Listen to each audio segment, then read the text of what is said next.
नमस्कार व्यूअर्स, मैं हूं अमीश देवगन और आप देख रहे हैं इस समय सीएनबीसी आवाज पे टक्कर। और टक्कर में आज बात होगी राजनीति की। उमर अब्दुल्ला ने आज जम्मू कश्मीर के पहले मुख्यमंत्री यानी केंद्र शासित राज्य के पहले मुख्यमंत्री के रूप में शपथ ले ली, लेकिन कांग्रेस के सरकार में शामिल ना होने से रंग में भंग पड़ गया। सूत्रों के मुताबिक कांग्रेस 3 मंत्री पद डिमांड कर रही थी, जबकि उसके विधायक 6 थे और एनसी उन्हें केवल एक ही पद का ऑफर उन्होंने दिया। इस बीच महाराष्ट्र में सीटों के बंटवारे से पहले ही उद्धव गुट ने मुख्यमंत्री पद पर अपना दावा ठोक दिया है, तो दूसरी ओर देवेंद्र फडणवीस ने खुलेआम आज ऐलान कर दिया प्रेस कॉन्फ्रेंस करके कि एकनाथ शिंदे महायुति के सीएम चेहरे होंगे। इस बीच वक्फ के मुद्दे पर भी बीजेपी ने कांग्रेस पर एक बड़ा हमला किया है। बीजेपी सांसद प्रवक्ता संबित पात्रा ने आरोप लगाया है कि जिस वक्फ पर देश भर में संपत्तियों को हड़पने का आरोप है, कांग्रेस अध्यक्ष मल्लिकार्जुन खड़गे ने उस वक्फ की संपत्ति तक हड़प ली है। तो आज इन तमाम पॉलिटिकल मुद्दों पर होगी देश की सबसे बड़ी पॉलिटिकल बहस।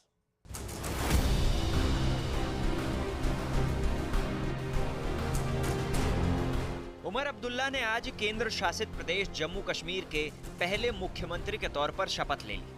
हम साथ साथ हैं का दावा करने वाला इंडिया गठबंधन कार्यक्रम में तो पहुंचा, लेकिन कांग्रेस ने सरकार में शामिल होने से इनकार कर दिया। Not out of the cabinet. It's for the Congress to decide. We've been in discussions with them. Some vacancies will be kept to be filled going ahead. As I said, we're in talks with the Congress. बहुत दिन के बाद democracy यहाँ establish हुई है और इस democracy को जिंदा रखने के लिए और संविधान के तहत सरकार चलाने के लिए ये एक मौका मिला है।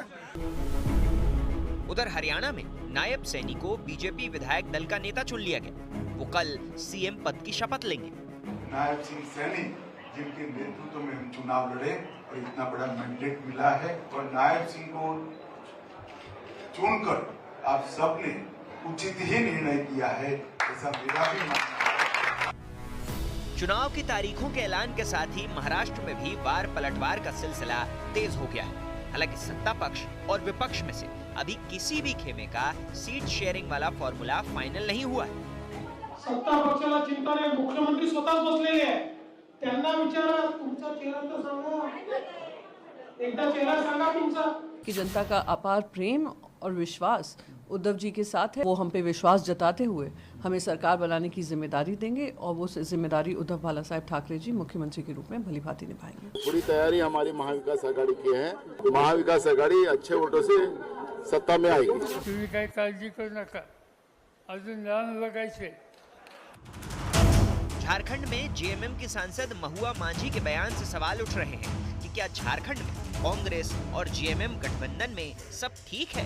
सिर्फ किसी को संतुष्ट करने के लिए, किसी को खुश करने के लिए निश्चित रूप से कोई भी पार्टी टिकट नहीं देगी। वो देखेगी कि कौन सबसे ज्यादा जीत का भरोसा दिला सकता है, कौन क्षेत्र में सबसे ज्यादा मेहनत कर चुका है। इस बीच बिहार में गिरिराज सिंह की हिंदू स्वाभिमान यात्रा को लेकर सियासी तलवारें खिंच गईं।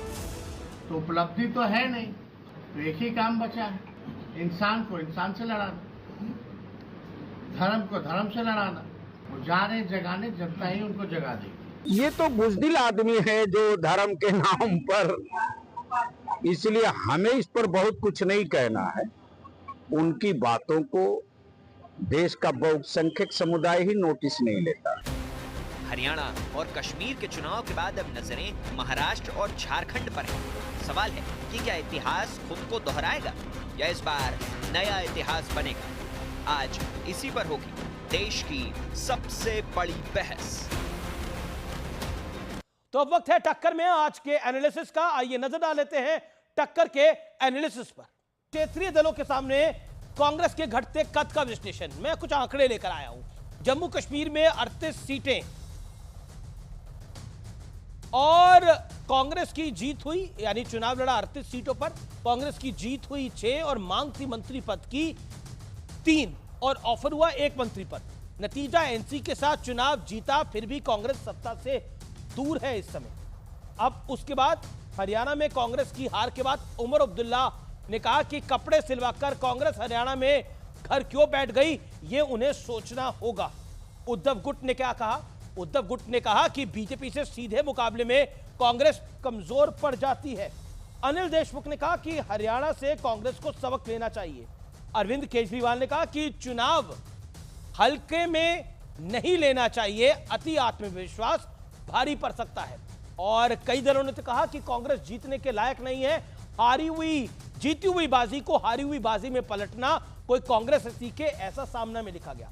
महाराष्ट्र के अंदर सीट बंटवारे से पहले ही उद्धव गुट ने मुख्यमंत्री पद पर अपना एक बड़ा दावा ठोक दिया है कि मुख्यमंत्री हर हाल में उद्धव ठाकरे होंगे, सीटें कितनी भी आए, क्योंकि कांग्रेस ज्यादा सीटों पर चुनाव लड़ेगी। स्वाभाविक है, कांग्रेस बहुत बड़ी पार्टी है उद्धव ठाकरे की पार्टी से, लेकिन सीटें किसी की कितनी भी आए, लेकिन उद्धव ठाकरे मुख्यमंत्री बनेंगे, इससे कांग्रेस नाराज है। नाना पटोले ने बोला तो हम क्या करेंगे फिर, जो कांग्रेस के वहां पर अध्यक्ष है। झारखंड में जेएमएम ने कहा जिताऊ उम्मीदवार को हम टिकट देंगे, किसी पार्टी को खुश करने के लिए कुछ नहीं होगा। बड़ा सवाल यह है, क्या कांग्रेस की मांगे सहयोगियों के लिए गैर जरूरी है? यह आज का बड़ा सवाल है। और शहजाद पूनावाला मेरे साथ है, भारतीय जनता पार्टी के प्रवक्ता, उनका अभिनंदन है। सत्य प्रकाश मिश्रा हैं, एनडीए से जेडीयू के प्रवक्ता हैं। विवेक श्रीवास्तव है, नेता लेफ्ट के, उनका अभिनंदन है। डॉक्टर अनुराग भदौरिया है मेरे साथ, समाजवादी पार्टी के नेता प्रवक्ता। आनंद दुबे जी हैं मेरे साथ, शिवसेना के नेता प्रवक्ता, उनका अभिनंदन है। मेरे साथ तहसीन पूनावाला है, उनका अभिनंदन है। तहसीन, शुरुआत में आपसे करता हूं, आपने यानी कांग्रेस ने जम्मू कश्मीर में सरकार बनाई, या फिर कहें तो नेशनल कॉन्फ्रेंस ने बनाई, लेकिन आपसे दूरी बनाई, आपका कोई मंत्रीमान नहीं बन पाया क्योंकि आप लोगों ने डिमांड ज्यादा रख दी। और शिवसेना दूसरी तरफ कह रही है कि मुख्यमंत्री या तो हमारा ही होगा, नाना पटोला कह रहे हैं कि हम क्या करेंगे। ये चल क्या रहा है? अमित जी, आपके शो में शिरकत करने का मौका मिला, इसलिए मैं आपका बहुत बहुत शुक्रगुजार हूँ। 2 या 3 चीज मैं कहना चाहता हूँ। जहां तक सवाल जम्मू और कश्मीर की यूनियन टेरिटरी का है, वहां पे इंडिया अलायंस ने सरकार बनाया। इंडिया अलायंस में कांग्रेस बाहर से सपोर्ट दे रही है, लेकिन ये पूरी तरह से मानता हूँ कि कहीं ना कहीं डेप्यूटी चीफ मिनिस्टर कांग्रेस को देना चाहिए था। एक अलायंस में एक बड़ा दिल रखना जरूरी होता है। तो मैं ये मानता हूं कि डेप्यूटी चीफ मिनिस्टर कांग्रेस को देना जरूरी था, और वह देना भी चाहिए था। और मात्र कांग्रेस ही एक नेशनल पार्टी जो जम्मू और कश्मीर के बीच में ब्रिज कर सकती है और ब्रिज ला सकती है, तो ये जरूरी भी था। तो मैं उम्मीद कर रहा था कि ये मिल जाए, बट ठीक है, अब जो भी फैसला उमर साहब का, उनको बहुत बहुत बधाई। लेकिन देखिए, जम्मू और कश्मीर में उमर साहब की पार्टी एक बड़ी पार्टी है, तो उसको हमको मानना पड़ेगा। लेकिन महाराष्ट्र में मैं हैरान हूं, मैं वाकई हैरान हूं संजय राउत जी के स्टेटमेंट सुन के, शिवसेना के स्टेटमेंट सुनते। मतलब ये वो पॉलिटिकल पार्टी शिवसेना जिनका नाम चला गया, जिनका सिंबल चला गया, जिनके विधायक माननीय उद्धव ठाकरे जी जब मुख्यमंत्री थे तब पुलिस उनके विधायकों को एस्कॉर्ट करते दूसरे राज्य में ले गए। अच्छा, मैं बड़ी विनम्रता से कह रहा हूं, आज जब शिवसेना उद्धव ठाकरे जी को जो एमपीज मिले लोकसभा चुनाव के अंदर, वो किसके वोट में मिले? कांग्रेस के कोर वोटर्स ने उनको वोट दिया है।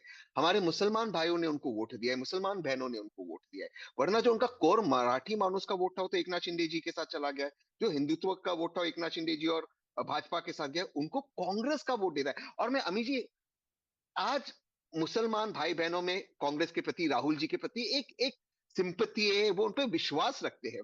तो ये जो महाराष्ट्र में वोट मिल रहा है शिवसेना को, एक कांग्रेस का वोट मिल रहा है, तो ये चीज, अच्छा, सबसे बड़ी पार्टी आज भी महाराष्ट्र के लिए विपक्ष के अंदर कांग्रेस पार्टी है, कांग्रेस है, इसको आपको मानना। विदर्भ में सबसे बड़ी पार्टी है, वेस्टर्न महाराष्ट्र में सबसे बड़ी पार्टी है, मराठवाड़ा में बड़ी पार्टी। शिवसेना उद्धव ठाकरे जी का जो लिमिट है वो बॉम्बे, मुंबई, थाने में थोड़े रीजन, वहां भी एकनाथ शिंदे और थोड़ा कोंकण में, बाकी वो पार्टी थोड़ी सबसे बड़ी पार्टी है। सबसे ज्यादा सीट भी कांग्रेस लाएगी, तो मुख्यमंत्री इनका कैसे होगा? और कैसे उद्धव जी को आप डिक्लेयर कर देते हो बिना पूछे? ये इससे मैं इत्तेफाक नहीं रखता हूं। जी, मैं रुक करता हूं आनंद दुबे का। आनंद दुबे, ये सिंगल हैंडेडली आप कैसे आह्वान कर रहे हो, इसकी घोषणा कर रहे हो कि उद्धव ठाकरे मुख्यमंत्री होंगे? नाना पटोले कह रहे हैं, तो फिर हम क्या करेंगे अगर उद्धव ठाकरे मुख्यमंत्री रहेंगे? तो उनके कहने का तात्पर्य यही है। अमीश भाई नमस्ते। हाँ अमीश भाई नमस्ते। इस देश में लोकतंत्र है, कोई कुछ भी कह सकता है, सभी को अपनी अपनी आज़ादी है। देखिए, ऐसा है कि महाविकास आघाड़ी में जो संवाद है, जो समन्वय है, उसको देखकर भारतीय जनता पार्टी तो बेचैन है ही है, साथ में उनकी बी टीम, सी टीम, डी टीम, वो ज़्यादा बेचैन है, क्योंकि अब सब काम पे लगने हैं। अब चुनाव आ गया है, अब सब बीजेपी के लिए काम करेंगे। तो बीजेपी के लिए कितनी भी टीमें काम करें, हारना उनका तय है। महाविकास आघाड़ी लेकिन ने तहसीन 2.5 साल पूनावाला सरकार कह रहे हैं कि चलाई। उनका उद्धव वोट बैंक ठाकरे यानी साहब कांग्रेस के- का वोट बैंक जो कोर मुस्लिम वोट बैंक है उसने आपको वोट दिया, उन्होंने जिसका राहुल गांधी की तरफ बहुत विश्वास है उन्होंने वोट दिया और उसकी वजह से आप जीत के आए। आप कैसे भूल सकते हैं वो बात? और आप किस हक से मांग रहे हैं स्वाभाविक सीएम सी पद? बात है कि जब हम एक स्वाभाविक सी बात है जब हम एक गठबंधन बन के लड़ते हैं तो एक दूसरे का वोट मिलता है। कांग्रेस ने हमें वोट दिया, हमने कांग्रेस को वोट दिया। राष्ट्रवादी ने हमें वोट दिया, हमने राष्ट्रवादी को वोट दिया। हमें हिंदू ने वोट दिया, हमें मुसलमान ने वोट दिया। हमें सिख ने वोट दिया, हमें ईसाई ने वोट दिया। जब सब वोट देते हैं ना, लेकिन तभी आप व्यक्ति महाराष्ट्र चुन में के तो आता छोटी है। पार्टी है ना, तो कोई ये ना कहे- महाराष्ट्र में कांग्रेस की तुलना में तो अब छोटी पॉलिटिकल पार्टी है ना। ये अपनी अपनी सोच हो सकती है। हमें लगता है कि हम सबसे बड़ी पार्टी हैं, बाकियों को लगता होगा वो सबसे बड़ी पार्टी। ठीक है, तहसीन यही तो पूनावाला, लोकतंत्र की तहसीन खूबसूरती पूनावाला, है। तहसीन ये पूनावाला बीजेपी is a में point. देखने नहीं मिलता। ओके, तहसीन बीजेपी में Poonawalla is a Ghulam point to पसंद है, गुलाम। तो गुलाम कहां बात करते हैं मालिकों के सामने? किसको आप गुलाम कह रहे हैं? नाना पटोले गुलाम है? भारतीय देखिए, जनता भारतीय एक जनता सेकंड। पार्टी के जो सहयोगी है वो गुलाम है। जी जी, चलिए, बड़ा दिल दिखाना चाहिए तहसीन पूनावाला, और भारतीय गुलाम जनता पार्टी गुलाम के नहीं जो बनना चाहिए। सहयोगी है वो गुलाम है। ओके, तहसीन पूनावाला। नहीं, देखिए, मुझे नहीं लगता पॉलिटिक्स में किसी को भी गुलाम कहना चाहिए। मैं आनंद भाई से इत्तेफाक नहीं रखता हूँ, हालांकि आनंद भाई में हमेशा एक ही पेज पे होते हैं। जहां तक महाराष्ट्र प्रदेश कांग्रेस का सवाल है, देखिए, एक तो नाना पटोले जी है, सुशील कुमार शिंदे जी है, पृथ्वीराज चौहान जी, ये पूर्व मुख्यमंत्री है, सुशील कुमार जी और पृथ्वीराज चौहान जी, वो फैसला कर सकते हो, सक्षम लोग हैं। नाना पटोले जी, और देखिए, बार बार कांग्रेस अगर हर बार मुख्यमंत्री का पद दे दे बड़ी पार्टी होने के बाद, तो कांग्रेस कैसे रहेगी? ये गलती कांग्रेस ने कर्नाटका में किया। उन्होंने कुमारस्वामी जी को मुख्यमंत्री बनाया, उसके बाद क्या हुआ? कुमारस्वामी चले गए बीजेपी के पास। अच्छा, आनंद भाई की मैं बहुत रिस्पेक्ट करता हूँ, लेकिन कल ही उनके दूसरे जो प्रवक्ता है वो कहते हैं नहीं, हमारी तो 30 साल की दोस्ती है बीजेपी से, आप नहीं दोगे तो हम वहां चले जाएंगे। और जो रोज बयान संजय राउत जी करते हैं, वन मैन स्टेटमेंट देते, इससे बहुत नुकसान होता है एनडीए को। मैं खुद चाहता हूँ एनडीए जीते, मैं चाहता हूँ भाजपा आ रहे, आप जानते हो अमित जी, लेकिन इस तरह का स्टेटमेंट आप सिंगल आपका हेट्रेड टुवर्ड्स बीजेपी पब्लिक, बहुत पब्लिक डोमेन में है आपका जो हेट है। नहीं, हेट्रेड नहीं, मैं उनको नहीं चाहता हूँ कि वो सरकार में आए, लेकिन अगर संजय राउत जी कोई भी बयानबाजी कर देंगे, उसकी वजह से तनाव पैदा हो जाएगा। आप उसके पहले भी संजय राउत जी ने नाना पटोले जी के बारे में कुछ कह दिया, ये कौन होते फैसला करने वाले, हम डायरेक्ट दिल्ली में बात करेंगे। तो ये जो तरह की जो भाषा है, ये एरोगेंस की भाषा, ये लोग सहन नहीं करते। जब कंगना का घर तोड़ दिया, हमने औकात दिखा दी, क्या होगा उसके बाद? ये नहीं होना चाहिए। हमें एक अहंकार है। एक सेकंड पहले ये इधर निपट ले, फिर शहजाद भाई आपके पास आएंगे। ये निपटारा हो रहा है इस टाइम पर। एक रिक्वेस्ट, आनंद भाई जैसे सक्षम लोगों को बना दे। सॉरी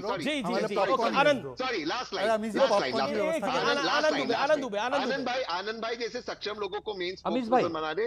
अमित भाई, जितना हमने कांग्रेस पार्टी को अपना मित्र समझ के हरियाणा के चुनाव के बाद हरियाणा के चुनाव के बाद कांग्रेस पार्टी को अपना मित्र समझ के एक सलाह दी कि अति आत्मविश्वास में नहीं बहना चाहिए। एक जीती हुई बाजी आप कैसे हार गए, एक आत्मचिंतन करिए ताकि झारखंड और महाराष्ट्र में ऐसी गलतियां न हो। तो इससे कांग्रेस तो विचलित नहीं हुई, लेकिन जो कांग्रेस पार्टी के समर्थक हैं, तहसीन भाई, आपको भी बेचैन होने की कोई आवश्यकता नहीं है। हमें पता है कि आप कांग्रेसी हैं, कांग्रेस के समर्थक हैं, तो आप हमारा झंडा लेकर चलिए। भारतीय जनता पार्टी के जाल में मत फंसिए। भारतीय जनता नाना पार्टी पटोले ने क्या बीजेपी के जाल में फंसे हुए हैं क्या? और शिकार कर ले। तो नाना पटोले किसके जाल में फंसे हुए हैं? नाना पटोले जी हमारे बड़े भाई हैं, हम आपस में समझ लेंगे। हमारी प्रेम की बातें होती वो बड़े भाई हैं, ये छोटे भाई हैं, समझ आप नहीं रहे, समझाना इनको चाह रहे हैं।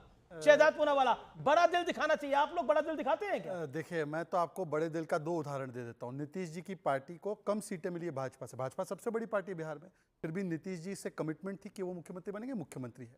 एकनाथ शिंदे जी की तो बहुत कम सीटें महाराष्ट्र में हमारी तुलना में, फिर भी एकनाथ जी से कमिटमेंट आधी से भी कम है। हाँ, आधी से भी कम है, फिर भी उनको हमने कमिटमेंट दिया था, वो मुख्यमंत्री बने। ये बड़ा दिल होता है। और यहाँ पर देखिए, गांव बसा नहीं, लुटेरे पहले आ गए।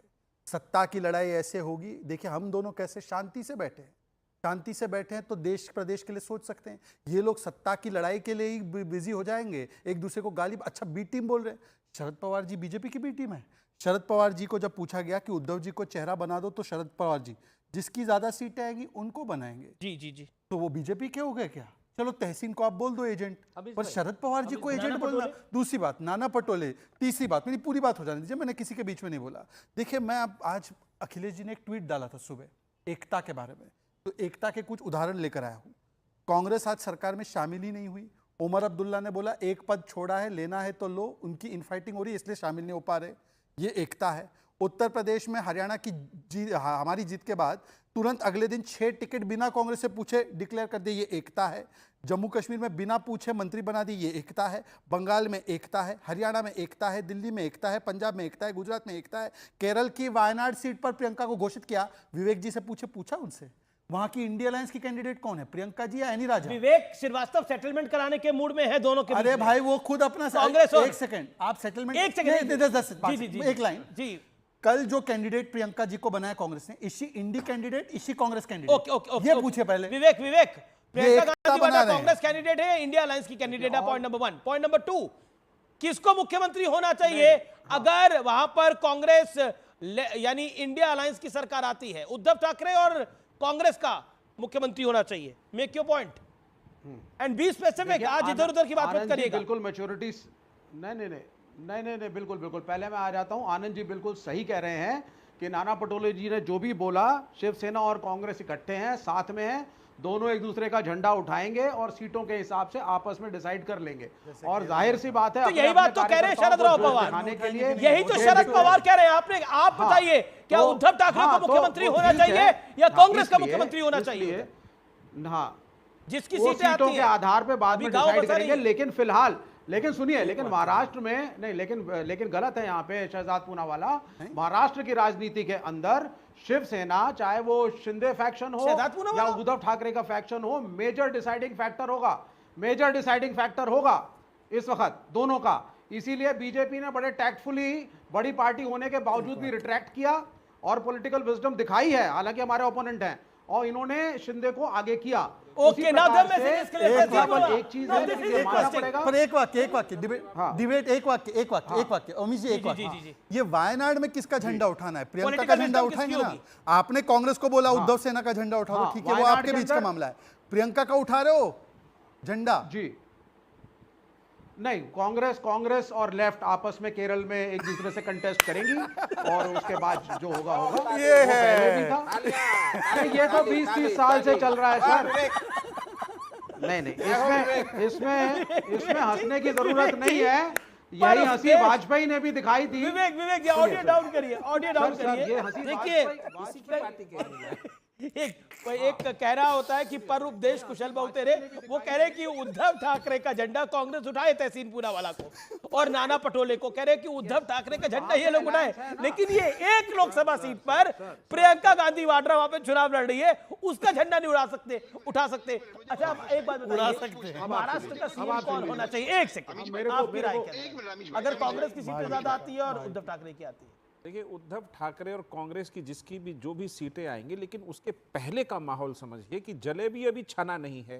जलेबी का भी आटा, मैदा, चाशनी लाया जा रहा है, लेकिन जलेबी खाने वालों की संख्या कूद कर बंदर की तरह बढ़ती जा रही है। ये जो महाराष्ट्र में जो जलेबी छानने की कोशिश है, जो तहसीन पूनावाला बोल गए बहुत बड़ी पार्टी है उनकी, ये लोग तो छोटी पार्टी। में सहमत हूं, खंडर बहुत बड़ा है। आपका जो कांग्रेस का खंडर है इस देश में सबसे बड़ा है, लेकिन उसकी सारी दीवारें धड़क गई हैं, छप्पर टूट चुका है, पानी उसमें भरता जा रहा है। देखिए, you have to give it to Tahseen. देखिए, तहसीन पूनावाला, अगर कांग्रेस की सीटें ज्यादा आएगी, अब अगर यूपी के अंदर अगर सपा की सीटें ज्यादा आएगी तो ऑब्वियसली अखिलेश यादव सीएम बनेंगे। अभी एक उदाहरण दे दूं। जी, एक उदाहरण दे दूं। मैं 6 का पहाड़ा भूल गया था, जो टेबल कहते हैं। आज मैंने याद किया कि 6 सते 42 होता है। जिस कांग्रेस को 6 सीटें जम्मू कश्मीर में आई, 7 गुना सीट आया नेशनल कॉन्फ्रेंस को ज्यादा, 42 सीटें। उस कांग्रेस को कौन अपने मंत्रालय में शामिल करेगा? उस कांग्रेस को कौन जगह देगा? सच्चाई ये है, महाराष्ट्र में नाना पटोले जो भी कह लें, लेकिन उद्धव ठाकरे मूंग दर के नाना पटोले के छाती पर बैठ जाएंगे। शिवसेना ये बर्दाश्त नहीं करेगी कि कांग्रेस को वहां सत्ता में आने देगी, चाहे उसकी 10 सीटें आए, वो नहीं चाहेगी। इन लोगों में बहुत खटपट है। मैंने कहा ना, वो जो ठीक है, आनंद दुबे बहुत दूर तक जाएगी। मुझे कुछ कहना है। ठीक है, तहसीन एक सेकंड, आनंद दुबे आनंद दुबे। अमीश भाई, शहजाद भाई ने बोला कि देखो हमारे यहाँ कितनी शांति है, हम दोनों शांति से बैठे हैं। शांति वहीं होती है जहां विरोधी पक्ष नेता बनना हो। आप सरकार में तो आने नहीं है, जहां सरकार बननी है वहीं हलचल होगा, वहीं तूफान होगा, वहीं गहमा गहमी होगी, वहीं सरगर्मी होगी। जहां शांति है वहां कुछ मिलना नहीं है। तो मेरे भाई, नेता प्रतिपक्ष के लिए थोड़ी कोई लड़ाई करता है, जिसको मिल जाएगा संतुष्टि लेनी पड़ती है। आप बोलिए, छोटी बड़ी कोई बात नहीं होती, सब समान होते हैं। हमारे यहाँ छोटा नीचा, ऊंचा नीचा, ये फर्क नहीं है। आनंद दुबे जी, जब आप एनडीए के हिस्सा थे, बाल ठाकरे नेता हुआ करते थे, शिवसेना की सीटें उस समय भी कम होती थी और भारतीय जनता पार्टी ने हमेशा आगे बढ़कर शिवसेना के मुख्यमंत्री को समर्थन दिया। ठीक वही काम भारतीय जनता पार्टी ने बिहार में नीतीश कुमार जी को मुख्यमंत्री बनाकर किया। तो भारतीय जनता पार्टी और एनडीए का जो गठबंधन है वो दिल बड़ा और साथ में सहमति का गठबंधन है। कभी गठबंधन पूर्व कोई ऐसा झंझट, कोई ऐसी विवाद देखी नहीं गई। तो आप अपने गठबंधन को संभाले, ताकतवर रहे थे। आप चले जाइए विवेक जी के खिलाफ चुनाव प्रचार में, प्रियंका गांधी के सीट पर केरल, आपको विवेक जी वहां से भगा देंगे। तो इस टोल को अब जनता भगाने वाली है। विकास आने वाली किसके साथ? पर ये बात तो अनुराग भदौरिया को स्क्रीन पे लेके आता हूं। मैं फिर आता हूं शहजाद। अनुराग भदौरिया, बीजेपी एक मैं आपको मौका दे रहा हूं शहजाद, उसके बाद बीजेपी बड़ा दिल तो दिखाती है। देखिए, नीतीश कुमार को सीएम बनाया, एकनाथ शिंदे को सीएम बनाया। बीजेपी में नीतीश कुमार के बराबरी का नेता नहीं है भाजपा के पास। भाजपा के पास नेता नहीं है बीजेपी। तो मतलब कांग्रेस अब तो मुझ पर डायरेक्ट हमला है। उसके पास एक बड़ा नेता नहीं है, इसलिए लेफ्ट की पिनराई विजयन सर कांग्रेस को वहां पर बी टीम मानती है। अब बताइए, इसलिए प्रियंका का झंडा वहां पर उठाना। एक सेकंड विवेक जी, मैंने आपके बीच में नहीं बोला। विवेक जी, मैंने आपके बीच में, ये गलत बात है पहले। अमीश जी, महाराष्ट्र और केरल का मेरी बात समझिए। अमीश जी, ऐसे नहीं होगा। अमीश जी, एक सेकंड सर, पूरा 10 सेकंड दीजिए सर। ठीक है, 10 सेकंड वो बोले, 10 सेकंड वो बोले, फिर मैं आपको 30 सेकंड अतिक्रमण कर रहे हैं मेरे साथ। 10 सेकंड सुन लीजिए, फिर रिस्पॉन्ड करिए। 10 सेकंड पहली उसके बाद शांत कराएंगे आप। शहजाद सुन लीजिए। देखिए, बड़ी क्लियर सी बात है, थोड़ी पॉलिटिकल मैच्योरिटी भाजपा के प्रवक्ता दिखाएं जो नहीं दिखाते हैं। महाराष्ट्र और केरल के फर्क को राजनीतिक स्टूडेंट की तरह समझिए, as a student of politics. Maharashtra के अंदर महाविकास अघाड़ी लड़ रही है, एक ज्वाइंट प्लेटफॉर्म पे लड़ रही है, और जबकि केरल के अंदर दो घटक दल, वहां कोई अघाड़ी नहीं बनी है, वहां 2 people are contesting against each other, 2 parties. दोनों के फर्क को समझिए। और यही फर्क वाजपेयी ने नहीं समझा था। ये कोई नया फैक्ट नहीं है। ऑडियोज डाउन नाउ शहजाद पूरा वाला 40 सेकंड शहजाद पूरा वाला, देन अनुराग भदौरिया। विवेक जी क्या बोल रहे हैं सोचिए, कि कुछ राज्यों में हम साथ साथ है, कुछ राज्यों में हम आपके है कौन है, ये इनका अलायंस है। और इस अलायंस के साथ कैसे मिशन होगा, केवल कंफ्यूजन है, केवल कमीशन है, केवल कंफ्यूजन है, केवल कमीशन है, केवल करप्शन है। पर मैं अब पूछना चाहता हूं, इंडिया अलायंस पूरे देश में नेशनल लेवल पर तो है ना। अब उद्धव सेना के प्रवक्ता से एक सवाल, अमीश जी मुझे अधिकार दीजिए पूछने का, क्योंकि मेरी बारी पीछे नहीं आई जी। पहला जो इन्होंने कहा, इंडिया अलायंस की सरकार जम्मू कश्मीर में बनी है। स्वर्गीय बाला साहेब ठाकरे जी का सपना था 370 को लात मार के भगाना है। आज इंडिया अलायंस की सरकार कह रही है हमारा पहला निर्णय असेंबली में और सरकार में होगा कि 370 की बहाली के लिए रेजोल्यूशन। अब उद्धव सेना से पूछे इसके साथ है कि खिलाफ है? ओके, स्पेसिफिक होना चाहिए। ओके, आनंद दुबे। अमीश भाई, 370 धारा हटनी चाहिए, ये हमारा समर्थन हमेशा सरकार को रहा है, हमने करके दिखाया है। और जम्मू कश्मीर के 2024 के विधानसभा चुनाव में शिवसेना भी इंडिपेंडेंट लड़ी है। अब शिवसेना अपनी उपस्थिति वहां दर्ज करा दी है। तो आप ये मत सोचिएगा कि हम कोई गुलाम है, जहां लड़ना है हम वहां लड़ेंगे। हम भले जीते हारे अलग विषय, अरे भाई राष्ट्र के विषय में एक मत तो हो जाओ। इसका समर्थन कल भी था, इसका समर्थन आज भी है, अब विवेक से समर्थन जीवन भर रहेगा। विवेक चुप है, आप समझ जाइए। ओके, विवेक जी, ऑडियो डाउन, विवेक 5 सेकंड, विवेक 5 सेकंड। हम उमर जी हम उमर अब्दुल्ला का समर्थन करते हैं। 370 को unconstitutionally without the permission of the assembly हटाया गया था।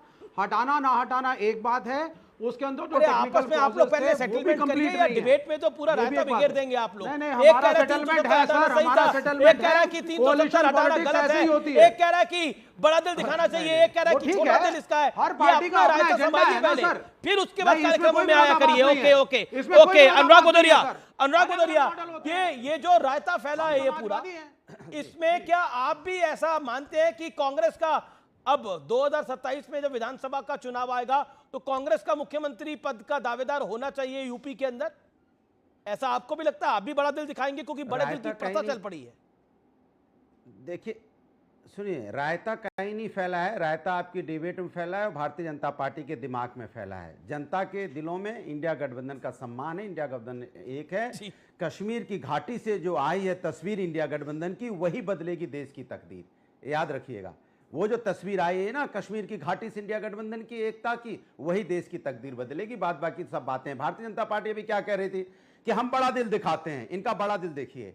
एकनाथ शिंदे के पास कम सीटें थी, हमने सीएम बनाया, मतलब सीएम बनाया और जता भी रहे हैं कि हमने बनाया। इसके मतलब आपने पहले पार्टी को दो भागों में बांटा, बांटने के बाद एक पार्टी को सीएम बनाया। तो ये नेगेटिव राजनीति है या पॉजिटिव राजनीति है? आपने नीतीश कुमार जी के बारे में क्या क्या नहीं कहा? नीतीश जी जब आपके साथ नहीं थे तब आपने क्या क्या नहीं बोला? नीतीश जी जब आपके पास आ गए तब आप उनका सम्मान करने लगे। आप तो पहले अपमान करते हो व्यक्ति का, आपके पास आए तो आपका तो यही नहीं पता चलता कि आप किस व्यक्ति का अपमान करोगे, किस व्यक्ति को मुख्यमंत्री बनाओगे। पहले आप ये तय कर लीजिए। इसलिए आप पे किसी को यकीन तो है नहीं। या तो पार्टी जो आपके साथ आती है पूरी तरह से खत्म हो जाती है। जेजेपी खत्म होगी ना हरियाणा में, पूरी तरह से खत्म होगी। पीडीपी के साथ भी सरकार आपने बताई वहां बनाई थी कश्मीर में, पूरी तरह से खत्म होगी। और जो पार्टी आपके साथ है दो भागों में बट जाती है। आप पासवान जी की पार्टी दो भागों में बटी, आपने शिवसेना पार्टी दो भागों में बटी, एनसीपी दो भागों में बटी, और इस तरह से जो बची हैं वो भी बढ़ जाएंगी। जो आपका प्रश्न मैंने पूछा था अनुराग भाई, अनुराग गुदरिया, सवाल आप अच्छे वक्ता हैं, मेरे प्रश्न का जवाब दे रहा हूं। मेरे प्रश्न का जवाब,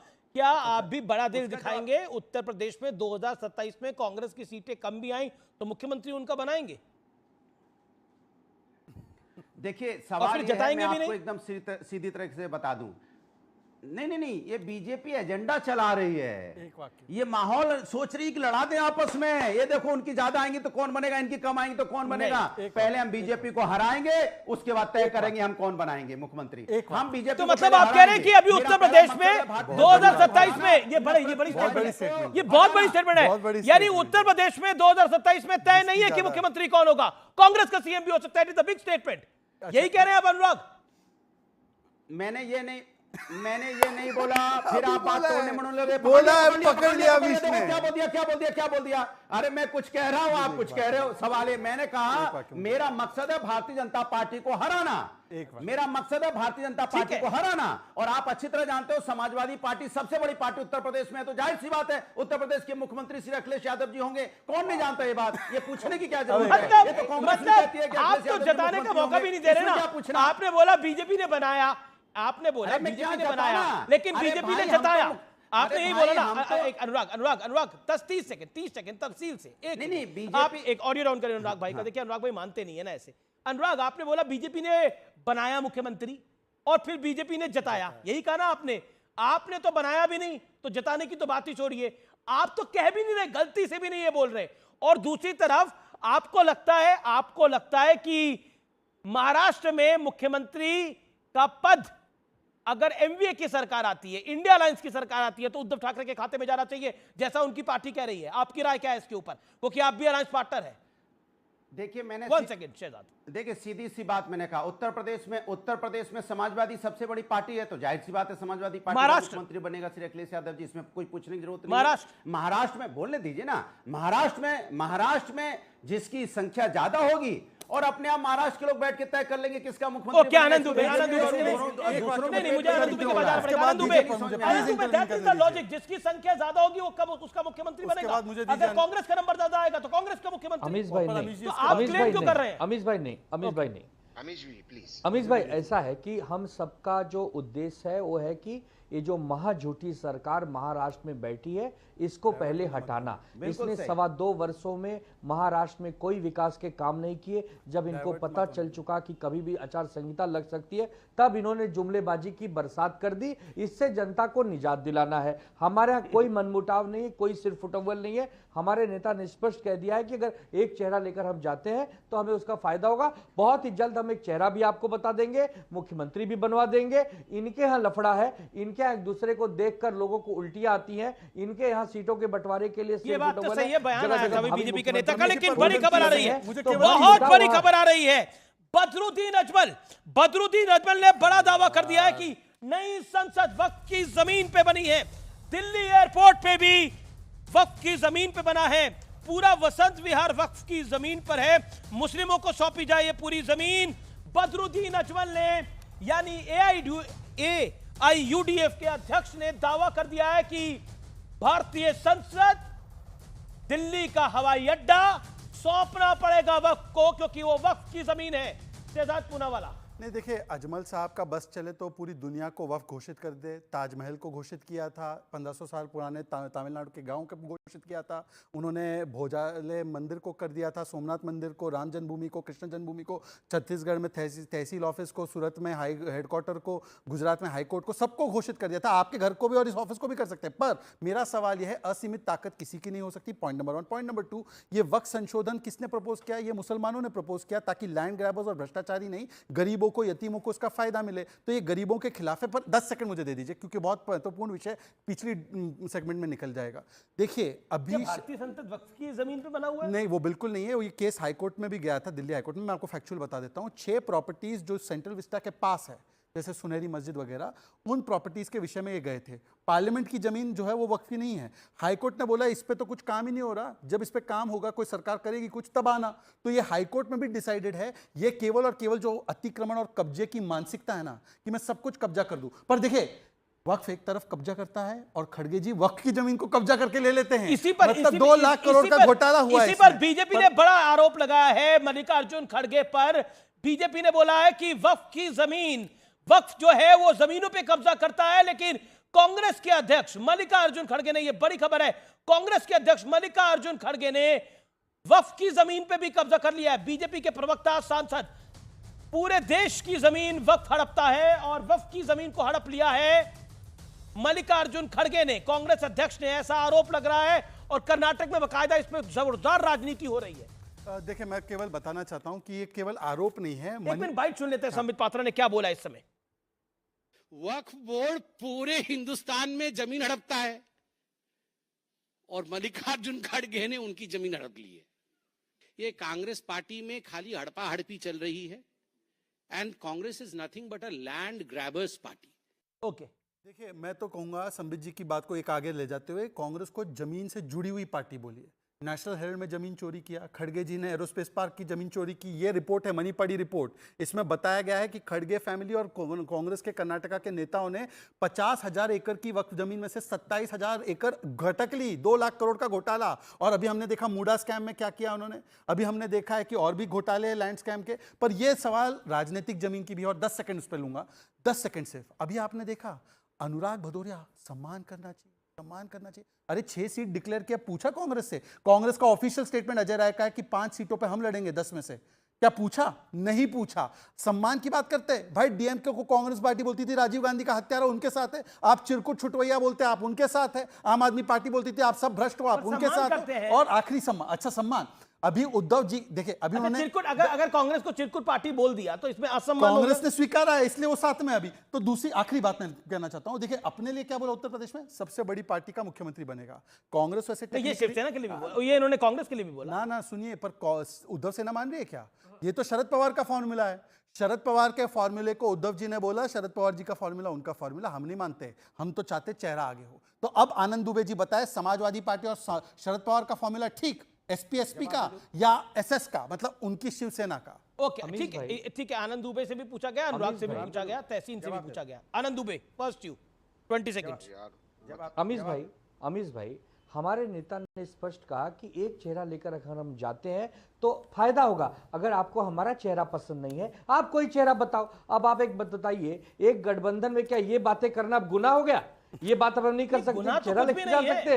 अरे हमारे यहाँ समन्वय लोकतंत्र इसे कहते हैं। तो नाना पटोले आपको कैसा चेहरा लगता है? नाना पटोले आपको कैसा चेहरा लगता है? बीजेपी में आदेश चलता है। अच्छा, नाना पटोले कांग्रेस का चेहरा तो नाना पटोले है ना, लगभग तय है ये। अरे भाई, तो कांग्रेस कहे कि भाई हमारा चेहरा नाना जी है, कहना तो पड़ेगा ना। हवा में तो काम नहीं चलेगा। इसी को तो महागठबंधन कहते हैं। ये पॉइंट वैलिड है। ओके, चेहरा लेकर आइए। बड़ा सीट फॉर्मूला खारिज कर रहे ना, नाना जी के ज्यादा सीट वाला फॉर्मूला खारिज कर रहे ना। नहीं, शरद पवार का फॉर्मूले को खारिज कर रहे ना। शरद पवार के फॉर्मूले को खारिज कर रहे हैं। तहसीन को आने दीजिए बीच में, तहसीन पूनावाला पूछ तो लीजिए, शरद पवार फॉर्मूला खारिज किया कि जो नहीं? चेहरा पसंद हो वो चेहरा लेकर आइए। अरे शरद पवार का फॉर्मूला खारिज है ना, मतलब तहसीन देखिए, जहां तक सवाल है, एमबीए जैसे शरद पवार जी ने कहा साथ में मिलकर लड़ेगी। आदरणीय शरद पवार जी का भी चेहरा है, कांग्रेस के 2 पूर्व मुख्यमंत्री है, गांधी परिवार का चेहरा, ऑफ कोर्स आदरणीय उद्धव ठाकरे जी का चेहरा है, जो मिलकर लड़ेगी। ये सब चेहरे हैं। लेकिन यही बात संजय राउत जी आकर रोज अगर बाइट दे रहे हैं कि मैं हमारे उद्धव जी मुख्यमंत्री बने, हम बनेंगे, आप बता दो, आप बता दो। देखिए, पहली हमारी प्राथमिकता है सरकार में आना, उसके बाद जो सबसे बड़ी पार्टी होगी वो तय करेगी। अभी यहाँ पर बताया जा रहा था कि देखिए सबको कांग्रेस को बड़ा दिल होना चाहिए। क्या माननीय अखिलेश यादव जी नहीं बनेंगे मुख्यमंत्री उत्तर प्रदेश के? मैं मानता हूँ उनको बनना चाहिए, वो बड़ी पार्टी। मैंने आपके शो की शुरुआत में की, उमर अब्दुल्ला साहब बड़े पार्टी है जम्मू और कश्मीर के अंदर। ये बात और ये हिदायत कांग्रेस को देना बहुत आसान है, बहुत आसान है। मैं आपको बताऊं, वायनाड में प्रियंका जी के खिलाफ कोई लेफ्ट कैंडिडेट खड़ा नहीं करेगा। क्या हुआ वो एनी जी का, एनी राजा जी का, डी राजा जी की वाइफ जो राहुल गांधी जी के खिलाफ लड़ी, क्या हुआ उनका? क्यों लड़ना था उनको? मतलब ये आप लोग सैक्रिफाइस नहीं करो, ये अपेक्षा हमेशा कांग्रेस ही क्यों सैक्रिफाइस करे? और मिश्रा जी के लिए ये बताया, कह रहे थे बंदर जलेबी खाएगी, बंदर जलेबी खाएगी। भाई बंदर जलेबी खाए ना खाए वो अच्छी बात है, कम से कम बंदर एक डाली से दूसरी डाली, एक जाट से दूसरी जाट, एक बार बीजेपी के दाल पे, एक बार कांग्रेस के दाल पे तो नहीं है। कम से कम बंदर, कम से कम जो कांग्रेस पार्टी वो अपनी जगह पे है। कौन जा रहा है डीएनए टेस्ट कराने के बाद, डीएनए टेस्ट अपना कराने का विवेक भी कुछ कहना चाह रहे हैं, तहसीन भी कुछ कहना चाह रहे हैं। एक ही जगह पर है। एक सेकंड कौन सी पार्टी बंदर है वो देखिए। एक एक करके तहसीन पूनावाला जी, आपके गठबंधन का जो चरित्र है, उसका जो चेहरा और चाल है, वो साबित करता है ये इंडी नहीं भिंडी अलायंस है। कभी भिंडी वहां तौलते हैं। आपकी औकात नहीं है कि आप मांग ले 2 मंत्रालय जाके जम्मू कश्मीर में। आपकी औकात नहीं 17 से 18 सीट मांग ले आप जाके उत्तर प्रदेश में। आप ये बीच में तहसीन, मैंने आपके बीच में नहीं बोला। तहसीन आप बीच में नहीं बोलते हैं। मैंने नहीं बोला। अरे तहसीन प्लीज यार, आप बड़े सम्मानित प्रवक्ता हैं, आप कम से कम सुन लीजिए। थोड़ा गंभीर चर्चा हो जाए तो बेहतर है। आपने जो कहा है, आपने जो किया और कहा है महाराष्ट्र में, वो स्वागत लायक है कि भाई हम उद्धव को नेता नहीं मान सकते। ये स्वागत लायक है। क्यों? वहां आपका खंडर थोड़ा बड़ा है, आप थोड़ी ताकतवर में हैं वहां। लेकिन आप जो अभी बोले कि एनी राजा ने क्यों लड़ा, ये तो विवेक के पूरी की पूरी पार्टी की सबसे बड़ी नेत्री को आपने चुनौती दे दी। वो डी राजा की पत्नी है, उसको चुनौती दे दिया। आप इस बात को समझिए। विवेक काफी देर से आखिरी लाइन, इंडी अलायंस में नेतृत्व को लेकर के जो झंझट है, वही साफ बताता है कि जमीन पर इनकी राजनीति बहुत कमजोर है। विवेक से भी बुरा हाल होगा महाराष्ट्र और झारखंड। विवेक 20 सेकंड, देन अनुराग भदौरिया। मैं 20 सेकंड के अंदर सब कुछ, हाँ मैं 20 सेकंड लूंगा सिर्फ। तहसीन की बात का जवाब। हर राज्य के समीकरण और नेतृत्व अलग होते हैं। पहली चीज, अब आप बिहार को ले लीजिए, नीतीश कुमार सबसे बड़ा चेहरा है। विरोधाभास जेडीयू में भी है और बीजेपी में भी है, ये नेचुरल होता है अलायंस की पॉलिटिक्स में। हम आज भी नीतीश कुमार को सेक्युलर और सोशलिस्ट मानते हैं, बीजेपी को नहीं मानते। बीजेपी को पूंजीवादी व्यवस्था हम मानते हैं। उसी प्रकार से नीतीश कुमार से बड़ा चेहरा बिहार में नहीं है, लेकिन महाराष्ट्र के अंदर, वायनाड में बड़ा चेहरा कौन है वो बताओ भाई। शरद पवार जी हैं। वायनाड में बड़ा चेहरा कौन है? सुनिए पहले, जंप मत करिए। आपके विरोधाभास भी है ना, चंद्रबाबू नायडू ने 4% रिजर्वेशन मुसलमानों के लिए। आप वायनाड में कौन है बड़ा चेहरा वो बताओ। क्या आपकी एंटी माइनॉरिटी नीतियों पे चंद्रबाबू नायडू अग्री करेंगे? नहीं करेंगे, विरोधाभास है, फिर भी कोalition चलते हैं। उसी तरीके से हमारा विरोधाभास है शिवसेना से। क्यों नहीं बोल रहे विवेक आप? वायनाड पे आ रहे हैं ना, वायनाड बिल्कुल क्लियर बोलने वाला। वायनाड केरल पनवेल निकलना। अरे भाई कुछ भी नया नहीं है। 1947 से लेकर के आज तक केरल के अंदर की जो राजनीति रही है, 2004 में वाजपेयी भी हटे थे। केरल में हम और कांग्रेस अलग लड़े थे, लेकिन सत्ता में हम इकट्ठे थे। 65 मेंबर पार्लियामेंट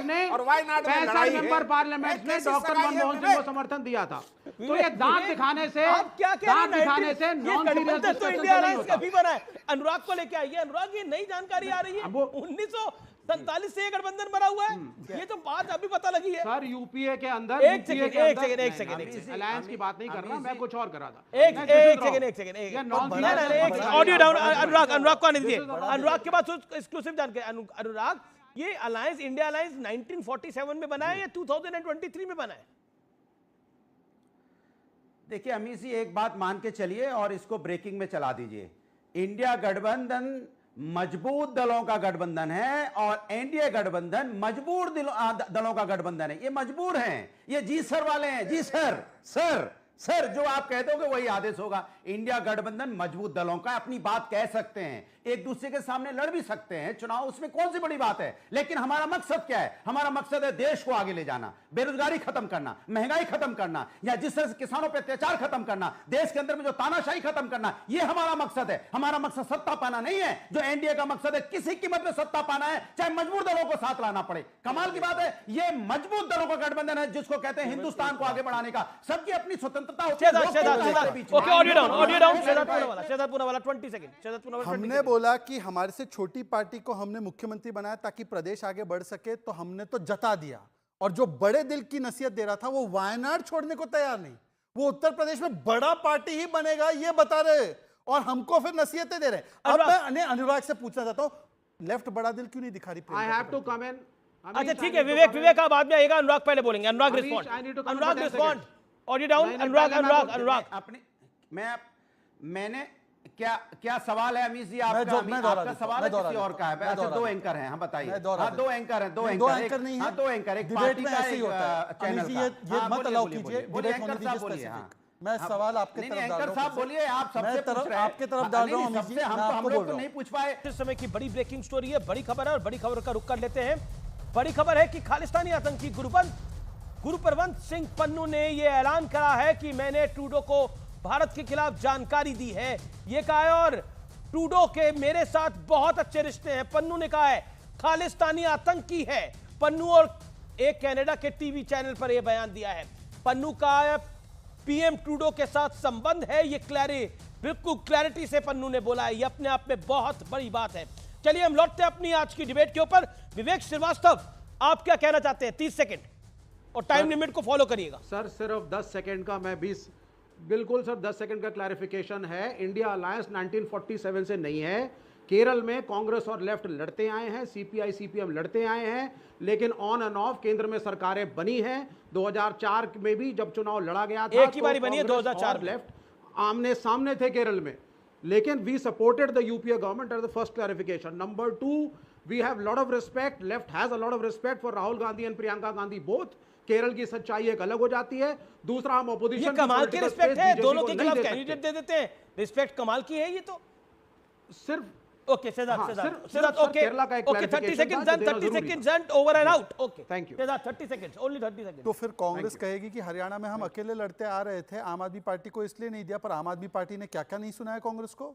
और कांग्रेस बोलेगी कि हम लोग कई जगहों पर अकेले लड़ते आ रहे थे, वहां पर नहीं दिया आपको क्योंकि आप नहीं है वहां पर वहां पर इनका पैमाना बदल जाता है। अपने लिए कुछ और पैमाना अपनाना है। उत्तर प्रदेश में बड़ी पार्टी बनेगी, पर महाराष्ट्र में आते आते, तो ये मैं कह रहा हूं ना कि इनका कोई मिशन विशन नहीं है, इनका केवल अपना अपना एम्बिशन साधना है। जबकि हमारे महा अलायंस का केवल इतना है कि देश के लिए मिशन और विजन के साथ। इसलिए आप देखिए कि सीएम पद के लिए कितनी लड़ाई चली। आचार्य प्रमोद कृष्णम कह रहे हैं कि कांग्रेस की इतनी भयंकर तौहीन हुई है, मंत्री क्या संतरी तक बनाया गया है, मंत्री क्या संतरी तक नहीं बनाया गया है जम्मू कश्मीर के अंदर। मैं सीधा आपके पास आता हूं, आनंद दुबे को आपकी सलाह क्या होगी? देखिए, कांग्रेस पार्टी एक ऐसी पार्टी है, उससे सब गले मिलते हैं, गले में हाथ रखते हैं, उसका जेब कतर के चल देते हैं। विवेक वही कर रहे हैं, आनंद दुबे महाराष्ट्र में वही करेंगे, शिवसेना वही करेगी। ये कांग्रेस की हालात इस तरह इसलिए है, न नेता क्लियर, न नीति कोई साफ, कहते हैं मजबूत। देखिए, ये बीच में ये तरीका ठीक नहीं है, न कोई नेता साफ, न नीति साफ, और देश को इस तरह से ठगने की कोशिश करने वाले के साथ जनता। आनंद दुबे देखिए, अब तो समाजवादी पार्टी ने भी बोल दिया जो बड़ा दल होगा उसी का मुख्यमंत्री होना चाहिए। तो आप क्यों मांग रहे हैं जब कांग्रेस ज्यादा सीटों पे चुनाव लड़ेगी? क्योंकि वो बड़ा दल है, आप छोटा दल है। तो फिर ये तो कहीं ना कहीं खटास पैदा करना ही है ना। गलत फहमी है अमीश भाई, ये भारतीय जनता पार्टी की गलत दे नहीं रहे, आप मांग रहे हैं। हमें खुशी तो इस बात की है कि पूरा बीजेपी और उनका कुनबा ये मान चुका है कि सरकार महाविकास आघाड़ी की आने वाली है, इसीलिए मुख्यमंत्री कौन बनेगा उस पर आज इतनी बड़ी बहस हो गई। उसके लिए अमीश भाई आपको धन्यवाद, आपको साधुवाद। लेकिन कहते हैं वही खींचतान होती है। नहीं, वो एक कहावत है, बिन मांगे, एक सेकंड, कहावत है, बिन मांगे मोती मिले, मिले न मांगे डैश डैश डैश। क्या आपको लगता है कि आप बार बार उनसे मांग रहे हैं, वो दे नहीं रहे, तो आपको ही चुप कर जाना चाहिए? जब सीटें आएंगी तो तय करिएगा। अरे कौन मांग रहा है भाई? अरे डेली बोलते हैं आपके नेता। ऑलरेडी तय हमारे यहाँ, उद्धव आपके अध्याय नहीं है। महाविकास आघाड़ी चुनाव लड़ने जा रही है, बात खत्म हो गई। हमारे तय कहां से हो गया? ठाकरे जी का चेहरा कांग्रेस माननीय शरद राव पवार माननीय तय कैसे हो गया? फेमस लेकिन सीएनबीसी आवाज के आज के एडिशन में यानी वेडनेसडे एडिशन में रुकेंगे एक अंतराल के लिए, लेकिन अंतराल के उस पार एक बड़ी ब्रेकिंग स्टोरी के साथ मैं वापस आ रहा हूं। आप देख रहे हैं व्यूअर्स सीएनबीसी आवाज। Welcome back. आप देख रहे हैं व्यूअर्स सीएनबीसी आवाज पे टक्कर का बुधवार एडिशन। आज की तारीख 16 अक्टूबर है। आज के दिन को वर्ल्ड फूड डे के रूप में मनाया जाता है। इसका मकसद ये याद दिलाना है कि खाना इंसान की सिर्फ जरूरत नहीं बल्कि जीने का अधिकार की तरह एक बहुत अहम बात है। लेकिन आज कल जो खबरें सामने आ रही हैं वो हैरान और परेशान करने वाली हैं। उत्तर प्रदेश के गाजियाबाद की सोसाइटी में काम करने वाली एक मेड ने यानी मेड सर्वेंट जिसे कहते हैं, उसने पूरे परिवार को यूरिन में से गूथे हुए आटे की रोटियां खिला रही थी। दरअसल इस कारोबारी परिवार के सदस्य लंबे समय से पेट और लिवर की बीमारी से बेहद परेशान थे।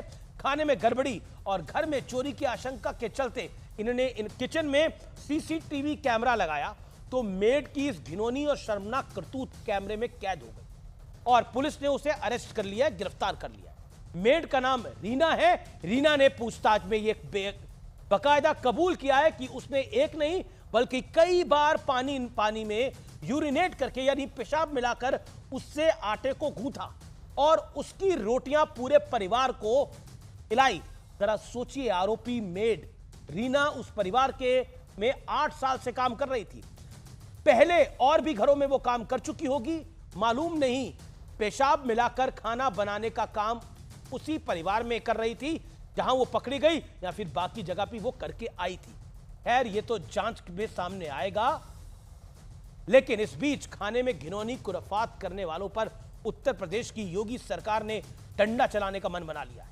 योगी सरकार एक अध्यादेश लाने जा रही है जिसके तहत खाने में पेशाब मिलाना और थूकना गैर जमानती अपराध की श्रेणी में आएगा। अपराध के लिए कड़ी सजा भी दी जाएगी। खाना कहां बन रहा है, कौन बना रहा है और खाना कैसा है, इस अध्यादेश में आ जाने के बाद सभी को अपने खाने के बारे में संपूर्ण जानकारी लेने का अधिकार होगा। अगर यह कानून लागू हुआ तो ऐसा कानून लागू करने वाला उत्तर प्रदेश की सरकार पहली सरकार होगी और पहला राज्य होगा। अब सवाल यह है कि आखिर इस अध्यादेश को लाने की जरूरत क्यों पड़ गई? दरअसल पिछले कुछ महीनों में दुकानों पर जूस में पेशाब मिलाने का, खाने पीने की चीजों में थूकने का, फूकने का मामला कई बार सामने आया है, लेकिन कोई ठोस कानून नहीं होने की वजह से आरोपियों के खिलाफ सख्त कार्रवाई नहीं हो पाती। सोचिए, आप भी थूक और पेशाब वाला अगर खाना खा रहे हैं तो सोचिए आपको क्या महसूस हो रहा होगा इस समय। और ये कितना घिनौनापन है खाने में थूकना और पेशाब मिलाना। किसी की सोच इतनी विकृत, घटिया कैसे हो सकती है? कैसे समाज में इतनी निर्दयता आ रही है कि वो किसी के खाने में थूकने और पेशाब मिलाने से भी बाज नहीं आता, उससे भी हिचकिचाता नहीं है। ये वाकई सोचने का पहलू है और ये दुखद पहलू है कि समाज में अब खाने की चीजों पर भी इतनी गंदी मिलावट हो रही है। पेशाब और थूकने तक की मिलावट, ये वाकई दुखदाई है। तो फिलहाल टक्कर के आज के एडिशन में इतना ही। आप दोनों मेहमानों का बहुत बहुत शुक्रिया, आप स्टूडियोज में आए। तो फिलहाल सीएनबीसी आवाज पे इतना ही। आप देखते रहिए देश का नंबर 1 बिजनेस चैनल। नमस्कार, गुड नाइट।